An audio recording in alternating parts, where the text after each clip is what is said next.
Canton Network, 42 days left. What is actually being built? We're going to get into that and more. Of course, the first part of this is for everyone, but the second part, the whole video, is only for the Patreon people. Definitely shout out to the Patreon. This is also a pre-record, so it's being streamed live to the Patreon right now, where in the second part of this video, we'll go over some stuff that we're looking at, and we'll go into deeper coverage why we think that you only have 42 days left when it comes to Canton, okay? And we'll go over some other things that we're looking at in relation to Canton. So shout out to the Patreon crew.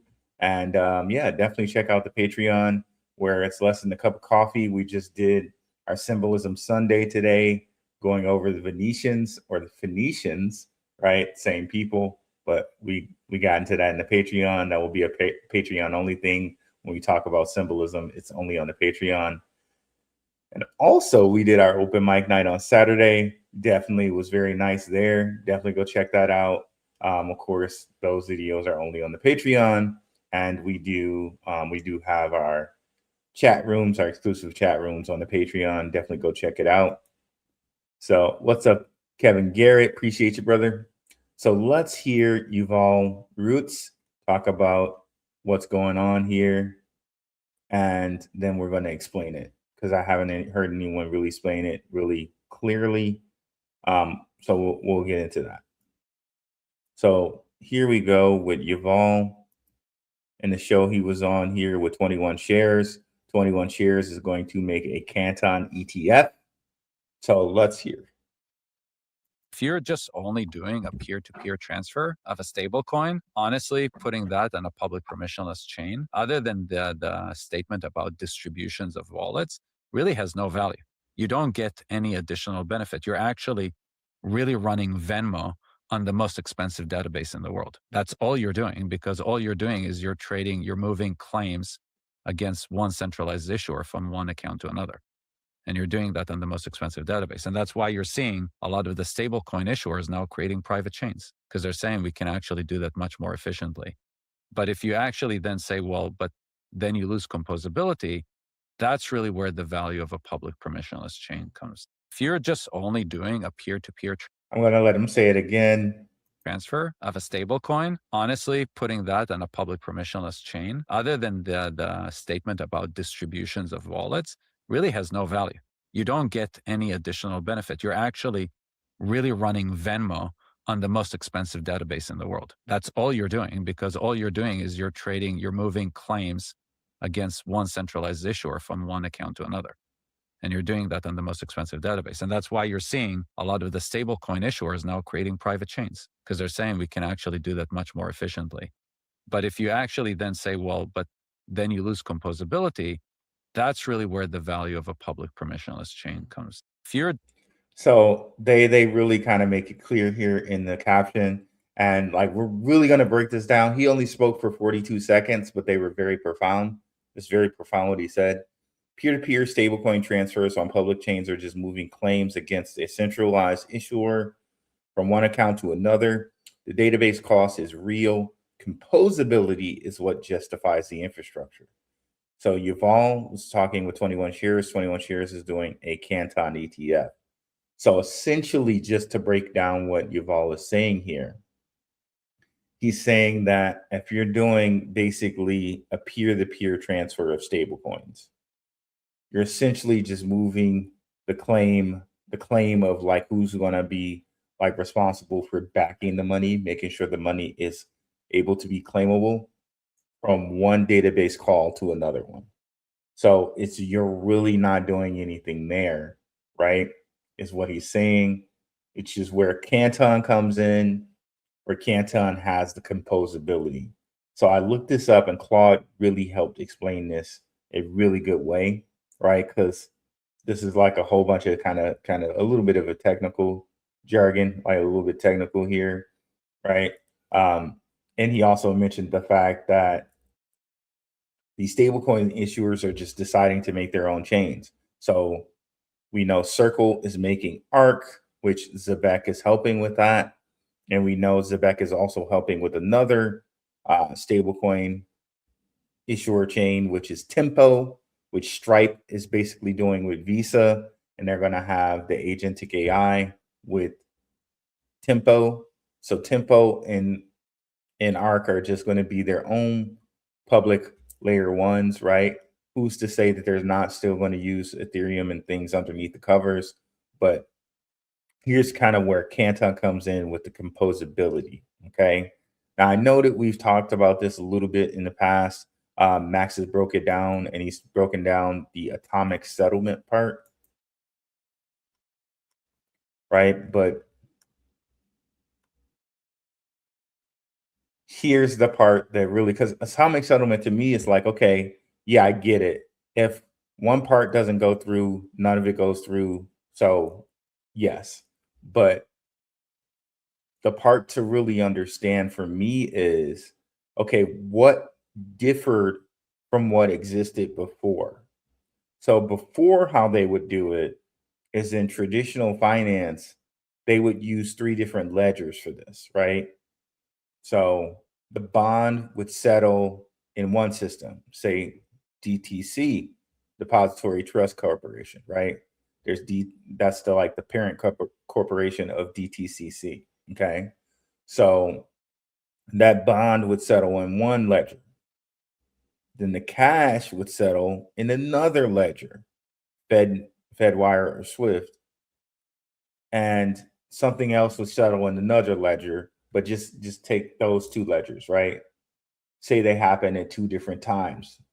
One time T1, T2. During that gap, one side could default, and that's called settlement risk. Now, what Canton does is it takes those two different ledgers where things could settle at a different time, and then it says, okay, well, now we're going to make that atomic. These, either these things settle at the same time or they don't at all. Okay. That was the missing piece for me, saying that they were two different ledgers. And that's what they have right now, in which the system takes longer to do things because everything's in two different ledgers. They're waiting for two different times. And then they got to confirm something past the other ledger and something past the other ledger. And, that created a risk there. Whereas Canton will have exposure to multiple ledgers, right? And once it has exposure to these multiple ledgers, it can confirm and very, very quickly, okay, everything's settled, atomic, right? And everything's settled, so it's cool. Or one didn't settle, we're going to cancel the whole thing. Okay. Now, that wasn't clear to me before, how that the old system worked. Okay. So I think this is very, very clear, right? So what Yuval is talking about is Canton makes all of that, it composes all of that, and Canton is bringing that composability. It's combining those ledgers, like us, our guy, friend of the channel, of course, Maximus Crypto, Coinbot, my fellow Triple Threat member says, Canton is a ledger of ledgers, right? So all of the ledgers that are connected to it, it can say, okay, either one ledger, okay, or all the ledgers clear or none of them do. Okay. Now we can get into kind of the ecosystem part of it, in which, if you're not familiar with all of these systems, it's fine, but basically know that there are a lot of big institutional guys in these systems. So it really baffles me why Yuval was fighting the whole institutional thing with Paul Barron. But anyway, you look at Copper, you look at Fireblocks, BNY, Hex Trust. These are huge, big institutional names. Zodia, Copper, right? And then payments, Visa, Circle, MasterCard, Zero Hash, JP Morgan, all of these, also partners of ZEBEC, right? Lattice, which we know Lattice is partnered with ZEBEC too as a neobank. Braille, Mesh, okay, really big ones there. WorldPay, very huge. Pause. Bitwire. So very, very huge amount of companies there. Got some financiers. Got tokenized assets. We got Societe Generale. We got Broadridge. We got DTCC, right? Very important, DTCC. Fidelity, like all of these institutional guys, right? 21 Shares, HSBC, Franklin Templeton, Euroclear, BNP Paribas, right? Circle again with USDC. So very big amount of people there as well. Interoperability, Layer 0, Chainlink,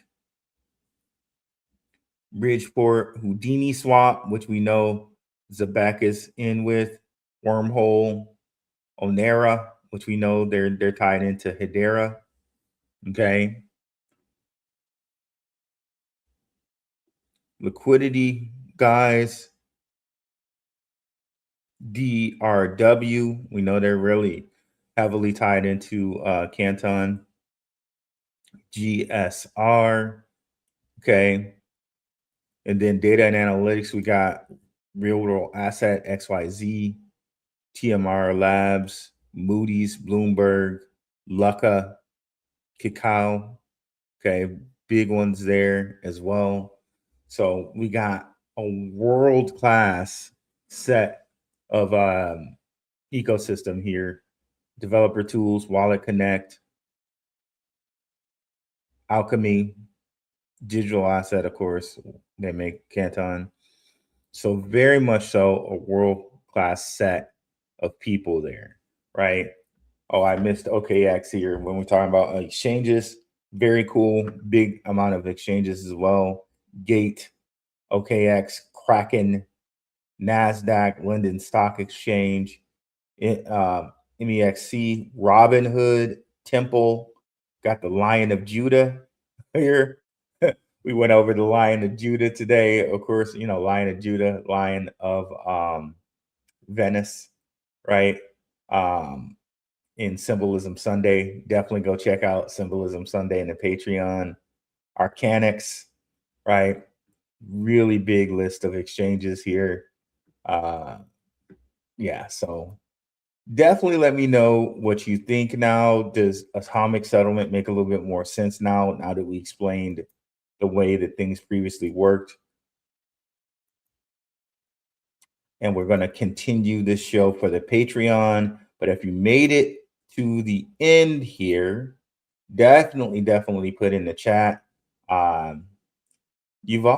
Okay, I will know that you made it in the end. If Yuval's too hard for you, just put YR, and I know you mean Yuval Ruiz, or not Ruiz, Roots. If you get that, then I know you made it to the end. Thanks so much, guys, on the regular channel, and then we will continue on for the Patreon. Peace.